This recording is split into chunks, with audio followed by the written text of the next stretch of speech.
Yo les geeks, bienvenue sur CP Forum Tech, j'espère que vous allez bien. Alors, dans cette vidéo, nous allons parler du routage inter-VLAN. Dans des vidéos précédentes, nous avons configuré les VLAN, mais je ne sais pas si vous avez remarqué, ces VLAN ne peuvent pas communiquer entre eux. Donc, par exemple, ici, nous avons le VLAN 10 avec le VLAN 20, ils ne peuvent pas communiquer. Donc, pareil pour le VLAN 30 avec d'autres VLAN, que ce soit le VLAN 10 ou le VLAN 20, ils ne peuvent pas également communiquer. Ici, il faut configurer ce qu'on appelle par le routage inter-VLAN. Donc, le routage inter-VLAN nous permet de faire communiquer ces différents VLAN. Par exemple, dès lors où nous aurons configuré le routage inter-VLAN, le VLAN 10 et le VLAN 20 pourront communiquer. Pareil pour le VLAN 10 et le VLAN 30 pourront communiquer également. Nous avons besoin ici d'un routeur. Donc, je vais venir ici, chercher un routeur. Je prends ce routeur. Donc, nous avons besoin du routeur ici. Et ensuite, je vais chercher un câble que je vais brancher sur, par exemple, sur le routeur S1 avec l'interface Fast Ethernet 04. Fast Ethernet 04. Voilà. Donc, voici comment est-ce que ça va se passer. Au niveau du switch, nous allons configurer cette interface en mode trunk. Et au niveau du routeur, nous allons diviser cette interface en deux sous-interfaces. Pas deux sous-interfaces, trois sous-interfaces. Une sous-interface pour le VLAN 10, une sous-interface pour le VLAN 20 et une autre sous-interface pour le VLAN 30. Ici, il y a deux solutions qui s'offrent à nous. Soit nous connectons carrément trois câbles.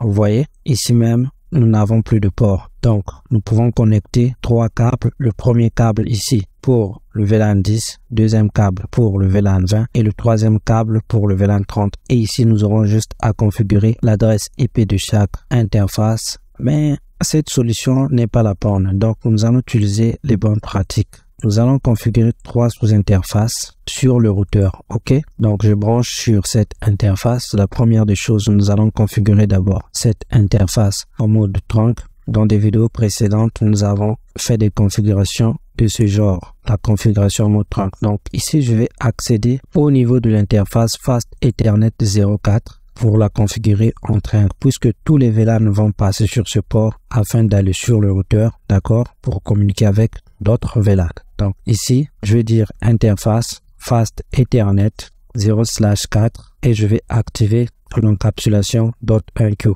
Switch port trunk encapsulation .1Q et je clique sur entrée. Ensuite, je vais forcer ce port en mode trunk. Je dis switch port mode trunk. Donc, c'est tout ce qu'on avait à faire sur le switch. Et attention, donc là, je vais vous montrer déjà au début. Je prends le PC 30. Par exemple, je vais tester la connectivité avec le VLAN 10. Vous allez voir que ça ne va pas marcher. OK? Donc là, regardez déjà, je vais faire un ping. Je vais essayer de pinguer ce PC avec l'adresse 192.168.1.3. Regardez, ça ne marche pas. Ça ne va pas marcher. Mais si j'essaie de faire un ping sur le PC du même VLAN, c'est-à-dire un PC qui est dans le VLAN 30, là, ça va forcément marcher. Donc, en fait, l'opération que nous sommes en train de faire ici, du routage inter-VLAN, le but, c'est de faire communiquer ces différents VLAN. Donc, par exemple, le VLAN 30 avec le VLAN 10. Maintenant, si ici, j'essaie, par exemple, de pinguer ce PC, regardez ce qui va se passer. Donc, ici, je mets .3. Vous voyez, ça marche. OK? Vous avez vu la démonstration, non? Donc, là, je vais continuer la configuration. Ici, au niveau du switch, nous avons juste à configurer le mode trunk, puisque tous les VLAN vont passer sur cette interface,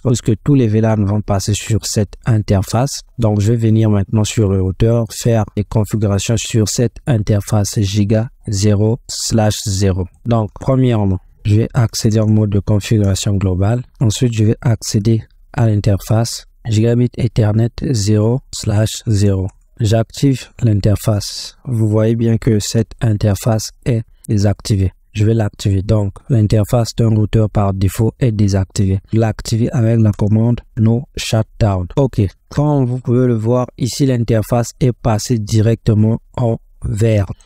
Donc, ensuite, il fait Exit. Nous allons maintenant créer les différentes sous-interfaces. Donc, pour créer les sous-interfaces, nous allons dire interface Gigabit. C'est quelle interface? Gigabit 0/0/0/0. Je mets un point. Et ici, je crée cette interface pour le VLAN 10. Mais attention, ce que je mets ici, je peux mettre même 100. Ça dépend de moi. Donc là, je mets juste 10 par convention. OK. Je clique sur Entrée. La sous-interface est créée. Là, vous voyez même que je suis en config sub F. Là, nous sommes actuellement dans la sous-interface que nous venons de créer, sous-interface 0.10. Alors, donc la chose suivante serait d'indiquer le type d'encapsulation. Ici, nous allons utiliser encapsulation.enqueue. Alors, ici, je mets VLAN 10. Donc, le 10 que vous voyez là, attention, c'est très important. Le 10 que vous voyez là, ça doit être carrément l'ID du VLAN que vous avez créé. Donc, ici, par exemple, dans notre cas, nous voulons attribuer cette interface au VLAN 10.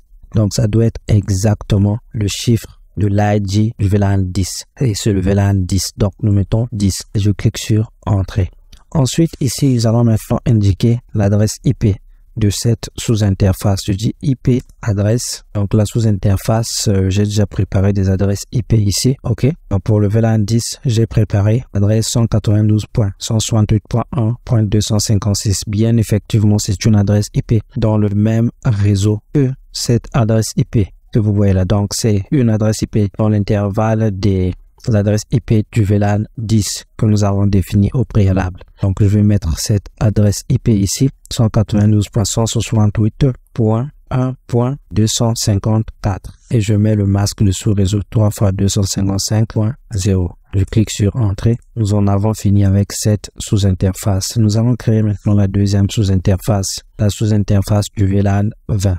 Donc, c'est exactement la même procédure. Je fais interface gigabit Ethernet 0/0.20. Je répète, le 20 que je mets ici pour la création de la sous-interface est facultatif. Je ne suis pas obligé de mettre le 20 que je suis en train de mettre là. Le VLAN n'est pas obligatoire. Le chiffre que je mets là est facultatif. Donc, je mets le chiffre que je veux. Je vais mettre 50. Je vais mettre même 528. Ça dépend de moi. Mais bon, juste par convention pour savoir que cette sous-interface appartient bien au VLAN 20. Je mets 20. Je clique sur Entrée. J'indique le type d'encapsulation. Je dis encapsulation.enqueue. Et ici, le 20 que je mets ici, je le répète, c'est très important. Ça doit être l'ID du VLAN auquel vous voulez attribuer cette interface. Alors, donc là, je clique sur Entrée.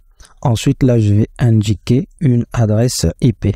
Donc, l'adresse IP ici, l'adresse IP que nous avons prévue pour le VLAN 20, c'est la dernière adresse utilisable dans ce segment. Donc, c'est la 192.168.2.254. Et ici, nous mettons le masque de sous-réseau qui est 3 x 255.0. Je clique sur Entrée. Là, il manque une chose, IP adresse. Donc, en ce moment, la deuxième sous-interface est créée. Là, nous allons créer la troisième sous-interface pour le VLAN 30. Nous répétons exactement la même procédure. Interface gigabit Ethernet 0/0. Ici, je vais mettre 30 et je répète, le 30 que je mets ici pour la création de la sous-interface est facultatif. Je peux mettre ce que je peux. Je peux mettre 300. Je peux mettre même 3000. Ça dépend de moi. Je mets 30 juste par convention pour savoir que c'est pour le VLAN 30 et je clique sur Entrée. Ensuite, ici, je vais indiquer l'encapsulation.enqueue. Ensuite, le 30 que je mets ici, c'est l'ID du VLAN. D'accord? L'ID du VLAN. Donc, ici, nous voulons attribuer cette interface au VLAN 30. Alors, je mets 30. OK? Et je clique sur Entrée. Ensuite, ici, nous allons indiquer l'adresse IP. IP adresse, l'adresse IP de la sous-interface. Donc, nous avons prévu une adresse IP ici. C'est ce que vous voyez là. Donc, je mets 192.168.3.254. Et le masque de sous-réseau, 3 x 255.0. Je clique sur Entrée. J'en ai terminé avec ça. Je répète, cette topologie, c'est une topologie que nous avons utilisée dans des vidéos précédentes. Pour ceux qui ont suivi des cours passés, ils savent exactement ce que nous avons configuré sur cette topologie. Donc, nous avons configuré 3 VLAN sur ce switch et sur ce switch. Sur chaque switch, nous avons configuré le VLAN 10, le VLAN 20 et le VLAN 30. OK? Ensuite, à ce niveau, nous avons configuré des liens trunk avec des loud VLAN.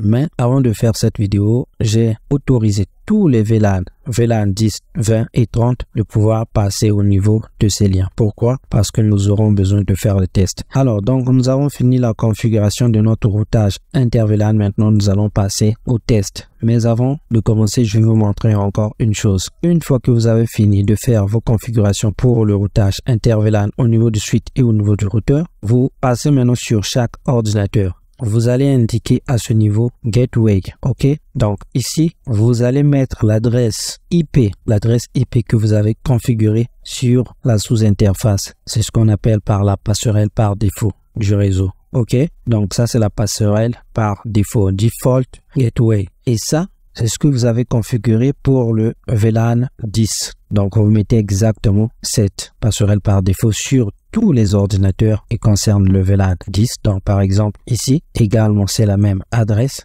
Et sur ce PC également, c'est la même adresse. OK, c'est ce que nous avons configuré sur le routeur. Et sur le PC qui concerne aussi le VLAN 20, vous mettez aussi l'adresse de la passerelle par défaut, ce que nous avons configuré sur le routeur. Sur le PC 3, c'est la même chose. Donc, c'est ce que vous voyez là. C'est ce que nous avons configuré sur le routeur. Donc, sur tous les ordinateurs qui concernent le VLAN 30 par exemple, vous mettez la même passerelle par défaut et ainsi. Donc là, nous allons essayer de faire le test. Par exemple, nous allons accéder d'abord au niveau de ce PC pour essayer de faire un ping avec un ordinateur qui se trouve par exemple dans le VLAN 20 et on va voir ce qui va se passer concrètement.